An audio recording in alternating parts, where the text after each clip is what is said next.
Hello students, welcome to Global Online. This is Ankita Sood. So West Bengal set examination में आज हम पढ़ेंगे inductive and deductive research. हम लोगों ने already different types of research को पढ़ लिया था। अगर उन्हीं टाइप्स को आप इंडक्टिव और डिडक्टिव रिसर्च के साथ रिलेट करके पढ़ते हो तो आपको सभी टाइप्स को याद रखना और एग्जामिनेशन में करेक्ट आंसर को आइडेंटिफाई करना और भी ज़्यादा आसान हो जाएगा। तो आप सभी स्टूडेंट्स इस वीडियो में एंड तक बने रहिएगा। यहाँ पर हर एक चीज़ को, हर एक पॉइंट को डिटेल में मैं आपके साथ शेयर करने वाली हूँ। आगे बढ़ने से पहले आपको बता देना चाहती हूँ कि एग्जाम क्वालिफाई करने के लिए पेपर 1 प्रिपरेशन पर ध्यान देना बहुत जरूरी है। इसमें आप आसानी से 75 प्लस स्कोर कर सकते हो अगर आप एक स्मार्ट प्रिपरेशन को फॉलो करते हो।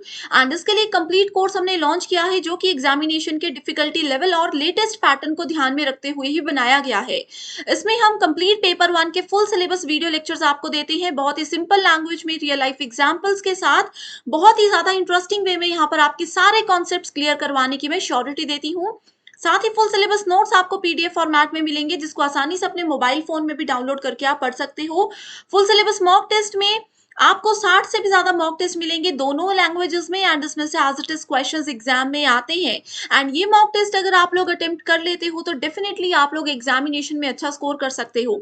एंड साथ ही 2000 प्लस एमसीक्यू क्वेश्चन बैंक में आपको मिलते हैं previous year questions, most repeated questions and most expected questions. तो हर एक क्वेश्चन के सॉल्यूशन के साथ आपको डिटेल में एक्सप्लेनेशन भी दी जाएगी ताकि रिवीजन के दौरान भी आपके सारे कॉन्सेप्ट्स क्लियर हो जाएं। ये सभी क्वेश्चंस रिवीजन में आपको बहुत हेल्प करते हैं। सो गिवन व्हाट्सएप नंबर्स पर कांटेक्ट करके आज ही इस कोर्स को ज्वाइन कर लीजिए। इसके लिए आपको सिर्फ एक ही बार फीस देनी है, 2000 रुपए। एग्जाम तक ये फीस वैलिड रहेगी, ये कोर्स वैलिड रहेगा।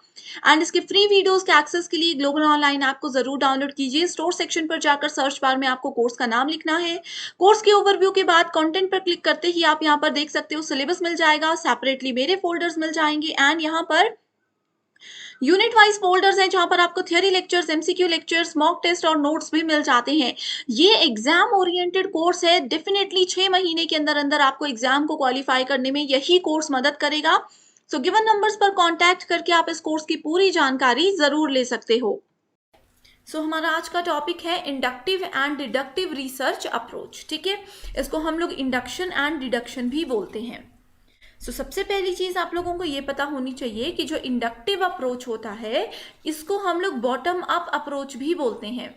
एक क्वेश्चन तो बहुत बार ये एज इट इज पूछा जाता है कि इंडक्टिव अप्रोच जो है वो बॉटम अप काम करती है या टॉप डाउन काम करती है।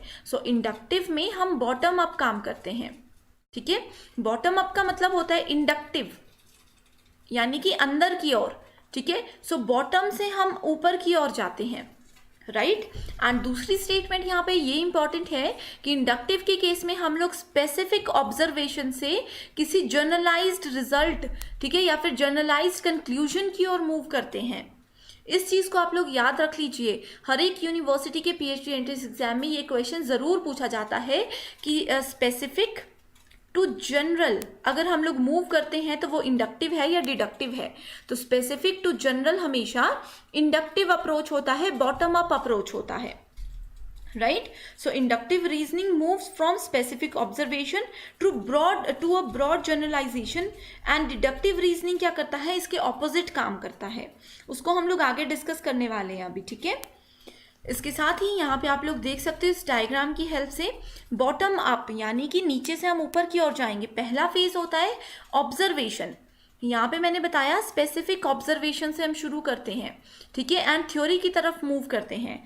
सबसे पहले स्टेप में आता है ऑब्जर्वेशन, उसके बाद आता है pattern, then tentative hypothesis and then theory building. ठीक है, ऑब्जर्वेशन की अगर हम लोग बात करते हैं, ये क्या होता है, जैसे कि एक लो कॉस्ट एयरलाइन फ्लाइट होती है, उसका डिले हो जाता है। ठीक है, एक बेसिक सा नॉलेज है, इसका मेन रीजन क्या है वो हमें नहीं पता, हमने सिर्फ अपनी ऑब्जर्वेशन बताई। ठीक है, जैसे एक ऑब्जर्वेशन ये होती है कि एलिफेंट्स जो है वो जिंदा रहने के लिए वाटर पे डिपेंडेंट होते हैं पूरी तरह से। तो ये हमारी एक छोटी सी ऑब्जर्वेशन है। इसके बाद हम क्या करेंगे, पैटर्न की बात करेंगे, यानी कि हम पैटर्न को ऑब्जर्व करेंगे। ठीक है, जैसे कि मैंने एलिफेंट्स वाला आप लोगों को बताया कि एलिफेंट्स जो है वो वाटर पे डिपेंडेंट होते हैं। इसी एग्जाम्पल को हम लोग लेकर चलते हैं तो यहाँ पे बोलेंगे हम कि इसके पैटर्न को हमने अगर ध्यान में रखा तो इसमें ये हमने बोला कि जितने भी एनिमल्स होते हैं या जितनी भी लिविंग थिंग्स होती है, जैसे ह्यूमन है, एनिमल्स हैं, ये सभी वाटर पे डिपेंडेंट होते हैं। अब हम ह्यूमंस हैं, हम लोगों को अगर वाटर नहीं मिलेगा तो हम लोगों को भी डिफिकल्टीज होगी बहुत सारी चीज़ों में। ठीक है, तो ये आता है बेसिक ऑब्जर्वेशन से, हमने थोड़े से हायर लेवल के पैटर्न को समझने की कोशिश की। ठीक है, नेक्स्ट आता है हाइपोथेसिस। हाइपोथेसिस का मतलब होता है अनुमान लगाना। ठीक है, सो इसका मतलब ये है कि जो बायोलॉजिकल लाइफ होती है, इसमें हम लोगों ने हाइपोथेसिस ये लगाया कि जो भी बायोलॉजिकल लाइफ होती है वो सभी वाटर पे डिपेंडेंट होती है। ठीक है, जैसे कि हमने एयरलाइंस की बात की थी, तो जितने भी लो कॉस्ट एयरलाइंस होते हैं उसकी टिकट हम लोग बोलते हैं कि वो डिले होते रहते हैं। तो यहाँ पे ये बोलेंगे कि लो कॉस्ट है तो कहीं ना कहीं प्रॉब्लम्स तो होंगी ही होंगी, पूरी फैसिलिटीज़ तो वो नहीं देंगे। ठीक है, सस्ती चीज़ का ये बोला जाता है ना कि जनरली सस्ती चीज़ लेते हैं तो कोई ना कोई प्रॉब्लम होगी ही होगी। वही चीज़ यहाँ हाइपोथेसिस स्टेज में आती है। ठीक है, सो नेक्स्ट आता है हमारे पास थ्योरी, यानी कि इसके पीछे कोई ना कोई थ्योरी है, कोई ना कोई रीजंस है, इसी वजह से इन सब चीज़ों को हम लोग स्टेप बाय स्टेप यहाँ तक लेकर आए हैं। ठीक है, सो आई होप इस कॉन्सेप्ट से आप लोगों को इस रियल लाइफ एग्जाम्पल से ये चीज़ें बिल्कुल क्लियर हो चुकी होंगी। इसके साथ यहाँ पे ये बोला गया है कि inductive reasoning bye it's very nature is more open ended and exploratory, specially at the beginning. ठीक है, सो जो बिगनिंग में होता है, ये जो पहला स्टेज होता है इस रीजनिंग का, इस रिसर्च के टाइप का, ठीक है, ये बहुत ओपन एंडेड होता है एंड ये एक्सप्लोरेटरी होता है, यानी कि इसी स्टेज पे हम लोग चीज़ों को एक्सप्लोर करते हैं, कोई नई नई चीज़ों को ढूंढने की कोशिश करते हैं। ठीक है, सो इंडक्टिव रीजनिंग के मैंने आप लोगों को यूज़ बता दिए। अब इसके साथ ही अब देखते हैं कि इसके लिमिटेशंस क्या है। So a conclusion drawn on the basis of an inductive method can never be proven, but it can be invalidated. ठीक है, इस तरह के जो रिजल्ट्स होते हैं, इस तरह की जो भी थ्योरीज होती हैं, उनका कोई फाइनल कंक्लूजन कभी भी नहीं आता। ठीक है, लेकिन इस पे हम लोग इसको इनवैलिड प्रूव कर सकते हैं। ठीक है, आप लोग बस इतना याद रख लीजिए कि एग्जाम्पल अगर कभी एग्जाम में दिया होगा कि जहाँ पे हमने पूरा ऑब्जर्वेशन किया, हाइपोथेसिस ले लिए, लेकिन फाइनल कंक्लूजन जो है वो हमारा एक प्रॉपर नहीं था जिस चीज़ की हम डिमांड करते थे, तो वो कौन सा अप्रोच होगा, तो वो इंडक्टिव अप्रोच होता है। ठीक है, सो यहाँ पे अब मैं आप लोगों के सामने लेकर आई हूँ एक क्वेश्चन जो कि प्रीवियस ईयर क्वेश्चन है, सो दैट आप लोगों को एक आइडिया हो जाए कि किस तरह से एग्जाम में क्वेश्चंस को प्रेजेंट किया जाता है। तो यहाँ पे बोला गया है the reasoning which would be helpful in seeking new knowledge. वो कौन सी रीजनिंग है जहाँ से हम लोग नए नॉलेज को कलेक्ट करने की कोशिश करते हैं, सीख करने की कोशिश करते हैं of facts about the world. यानी कि हमारे पास वर्ल्ड का कोई भी टॉपिक ले लो, पूरे वर्ल्ड में इतने सारी चीज़ें हैं, कोई भी टॉपिक ले लो, उसके थोड़े बहुत फैक्ट्स हमें पता है। ठीक है, उस चीज़ के ऊपर थोड़ा बहुत लिटिल नॉलेज हम लोगों को है। ठीक है, उस लिटिल नॉलेज को हम लोगों ने एनहांस करना है, उस चीज़ पे और नॉलेज हम लोग लेना चाहते हैं, तो कौन सी रीजनिंग यूज़ होती है, डेमोन्स्ट्रेटिव, डिडक्टिव, इंडक्टिव या फिर नन ऑफ दी अबव। तो यहाँ पे वही चीज़ मैंने आप लोगों को बताई है कि हम लोग बेसिक चीज़ों से शुरू करते हैं एंड ज़्यादा नॉलेज कलेक्ट करने तक पहुँच जाते हैं, वो होता है इंडक्टिव। ठीक है, इसको आप लोग याद रखिए, बॉटम अप, यानी कि हम लोग पहले बिल्कुल लोअर लेवल पे थे, बिल्कुल कम नॉलेज था हम लोगों को, बॉटम से हम अप में पहुंच गए, यानी कि अब हमारा नॉलेज क्या है, वो एनहांस हो गया है, चीज़ों का ज़्यादा नॉलेज हम लोगों को हो गया है। ठीक है, सो इस तरह के क्वेश्चन पूछे जाते हैं। तो यहाँ पे राइट आंसर है हमारे पास option number 3, that is inductive reasoning. ठीक है, सो इंडक्टिव रीजनिंग क्या होता है, इसमें हम क्या करते हैं, जनरल कंक्लूजन को ड्रॉ करते हैं from a set of specific observation. इस चीज़ को भी नोट कर लीजिए कि यहाँ पे हम लोग जनरल ऑब्जर्वेशन को ड्रॉ करते हैं, राइट। बॉटम अप अप्रोच होता है ये, because it involves widening specific premises out into a broader generalization to come up with new theory and knowledge। ठीक है, सो इसीलिए यहाँ पे इंडक्टिव रीजनिंग को यूज किया जाता है। नेक्स्ट है डिडक्टिव रीजनिंग। ये क्या है, ये टॉप डाउन अप्रोच होता है, यानी कि हम पहले हायर लेवल पे थे, वहां से हम नीचे की ओर मूव करते हैं। इसके साथ ही मैं आप लोगों को एक मोस्ट इंपॉर्टेंट स्टेटमेंट बताती हूँ जो कि एग्जाम में पूछी जाती है, जो कि डिफरेंस भी है इंडक्टिव एंड डिडक्टिव के बीच में। ठीक है, वो ये है कि इंडक्टिव रीजनिंग जो होती है, इसमें हम लोग डेवलप करते हैं थ्योरी को, इंडक्टिव के केस में हम लोग थ्योरी को डेवलप करते हैं, ठीक है। एग्जाम में ये भी पूछा जाता है, inductive reasoning aims at developing a theory while deductive reasoning aims at testing an existing theory. Deductive में क्या करते हैं हम लोग, टेस्ट करते हैं एग्जिस्टिंग थ्योरी को, ठीक है। यानी कि यहाँ पे हमारे पास ऑलरेडी एक थ्योरी है, पूरा कंक्लूजन है, हम उसको टेस्ट करते हैं कि क्या ये थ्योरी फाइनल है या नहीं है, हम लोग यहाँ से कंफर्मेशन तक जाते हैं, राइट। तो सबसे पहले अगर हम लोग करते हैं थ्योरी है हमारे पास, तो इसका भी एक एग्जाम्पल लेकर चलते हैं। जैसे कि यहाँ पे प्रीवियस एग्जाम्पल हमने देखा था कि जितनी भी बायोलॉजिकल लाइफ्स होती हैं वो वाटर पे डिपेंडेंट करती है, इस चीज़ का फुल प्रूफ है हमारे पास, ये आता है थ्योरी के अंदर, ठीक है। उसके बाद हम क्या करते हैं, हाइपोथेसिस को फॉर्मुलेट करते हैं, हाइपोथेसिस को जनरेट करते हैं। तो इसमें हमने क्या किया, इसमें हमने बोला कि जितने भी अर्थ पे रहने वाले मैमल्स होते हैं, ठीक है, उन सभी को वाटर की ज़रूरत पड़ती है, जितनी भी लिविंग थिंग्स होती हैं उनको वाटर की ज़रूरत पड़ती है। उसके बाद आते हैं हम ऑब्जर्वेशन में। ऑब्जर्वेशन को एनालिसिस स्टेज भी बोला जाता है, इसमें हम लोग एनालाइज करते हैं या टेस्ट करते हैं डेटा को, ठीक है। तो इसमें हमने क्या बोला कि जितने भी चीज़ें होती हैं, अगेन वही बात है कि वो सभी वाटर पे डिपेंडेंट होती है। अब इसकी कंफर्मेशन हम कैसे करेंगे, इसकी कंफर्मेशन हम ये करेंगे कि जितने भी हमारे ऑब्जर्वेशंस थे, जितनी भी हमारी थ्योरीज थी, अगर वो सभी चीज़ें ट्रू होती हैं, ये सभी चीज़ें अगर ट्रू होती हैं तो हमारा कंक्लूजन जो है वो ऑलवेज ट्रू होगा, ठीक है। सो डिडक्टिव में आपने ये याद रखना है कि अगर ऊपर की सभी स्टेटमेंट्स ट्रू होती हैं तो कंक्लूजन भी हमेशा ट्रू होगा ही होगा, ठीक है।